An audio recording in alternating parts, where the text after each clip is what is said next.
Thanks for joining me for another video. This one is taking a closer look at the Wild Streak and All-Road comparison. Like I mentioned in my in-depth video for the Wild Streak, on paper it and the All-Road should be similar or at least close complements.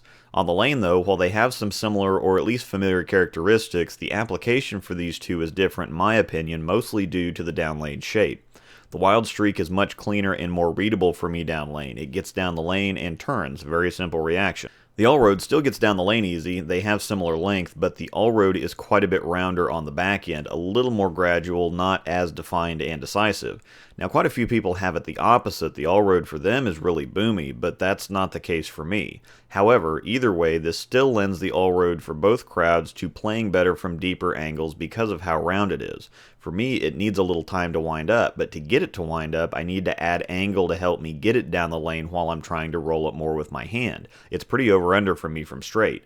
Now just because a ball is getting traction or hooking doesn't mean it's effectively hooking. If the cover begins to grab before the core is ready to roll, you end up with those really flat pocket hits, and that's what it does for me from straight. If I put enough speed on it to get it down the lane, it starts up too late, and if I try to roll it more, it grabs and goes. This should also be a fairly similar story for everyone that has it stronger down lane than I do. They're just going to have to move left period to be able to execute a comfortable shot.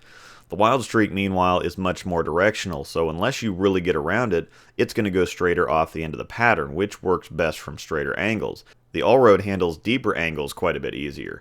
Not that the Wild Streak doesn't like angle, it's just that all things considered, the All-Road looks like the better choice for getting deep unless you need the precision from the Wild Streak. The All-Road is going to do what it's going to do. It's going to be rolling and continuous, and unless you throw it really terrible, it's going to try to pick up and go, while the Wild Streak is more directional off the end of the pattern. It gets to the spot, and then it goes in the direction you rolled it.